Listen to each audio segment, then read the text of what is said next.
શ્રાવણ માસ અને સોમનાથ મહાદેવનો અનેરો મહિમા, પરંતુ સોમનાથ મંદિર ટ્રસ્ટનો વહીવટ ચર્ચાના ચગડોળે ચડેલો જોવા મળી રહ્યો છે. પ્રાપ્ત વિગતો અનુસાર સોમનાથ મંદિર ટ્રસ્ટ દર વર્ષે યોજાતા શ્રાવણ માસના મહિના દરમિયાન ભરાતા મેળામાંથી સોમનાથ ટ્રસ્ટની જગ્યાની હરાજી કરીને લાખો કરોડોની કમાણી કરે છે.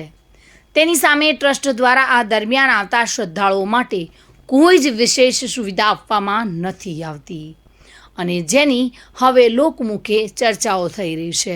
વળી આ વખતે રાજકોટમાં જે દુર્ઘટના સર્જાઈ છે તેના પગલે રાજ્ય સરકાર દ્વારા આવા મેળાવડા માટે વિશેષ નવા ચુસ્ત નિયમો બનાવવામાં આવ્યા છે. છતાં અહીંયા ચાલી રહેલા મેળામાં તેનું કેટલું પાલન થઈ રહ્યું છે તે તો ભગવાન જાણે. શરૂઆતમાં જ અહીં ચગડોળો વગેરે જેવી કે રાઇડોને મંજૂરી આપવામાં આવી ન હતી, પરંતુ છેલ્લે કોઈ જાદુ થઈ ગયો હોય તેમ તેને પણ મંજૂરી મળી ગઈ છે.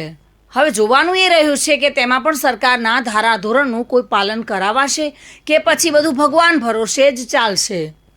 આ ઉપરાંત સોમનાથ સાંસ્કૃતિક હોલ, પાર્ટી પ્લોટ વગેરે સ્થળો જે દુકાનો કરવામાં આવી છે તે પણ ખૂબ જ સાંકડી છે અને તેમાં સરકારના એન્ટ્રી અને એક્ઝિટ માટે જે નિયમો બનાવ્યા છે તેની પૂરતી કાળજી રાખવામાં ન આવી હોય તેવું સ્પષ્ટ દેખાઈ રહ્યું છે.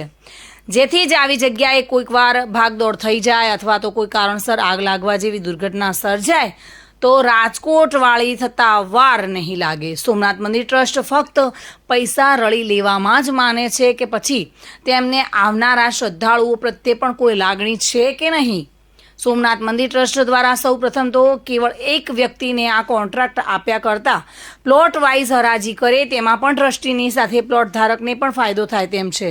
છતાં દર વર્ષે અમુક લોકોને જ કોન્ટ્રાક્ટ મળે છે અને આવા લોકો દ્વારા મેળવેલ જગ્યાના પ્લોટોનું અન્યોને મહસ મોટું ભાડું લઈને વહેંચી દેવામાં આવે છે, જેનો બોજ મોંઘવારીના રૂપમાં પરોક્ષ રીતે આવનારા શ્રદ્ધાળુઓ પર જ પડતો હોય છે. સોમનાથ મંદિર ટ્રસ્ટ મંદિરની આવક મેળવવા પોતાના માલિકીના પ્લોટોનું હરાજી કરી આવક મેળવે તેમાં કશું જ ખોટું નથી, પરંતુ આ ટ્રસ્ટ એક ધાર્મિક ટ્રસ્ટ છે અને તેનો હેતુ આવક કરતાં પણ વધારે દર્શનાર્થે આવતા શ્રદ્ધાળુઓની સુખાકારી સલામતીનો હોવો જોઈએ. આવા મેળાવડામાં સરકારની ગાઈડલાઇનનું તેમજ ટ્રસ્ટના હરાજીના જે નિયમો બનાવેલા છે તે પ્રમાણેનો અમલ થયો છે કે નહીં તે જોવાની જવાબદારી કોની છે? મંદિર ટ્રસ્ટની, નગરપાલિકાની કે કલેક્ટર કચેરીની?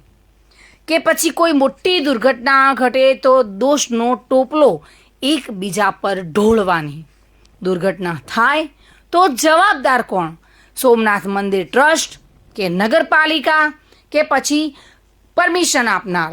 દક્ષિણ ગુજરાતમાં આવેલું જે સોમનાથ મંદિર છે, શ્રાવણ માસ દરમિયાન અહીંયા ભક્તો મોટા પ્રમાણમાં દર્શનાર્થે આવે છે અને જ્યારે આવી બેદરકારી સામે આવે છે ત્યારે અનેક સવાલો ઉઠતા હોય છે.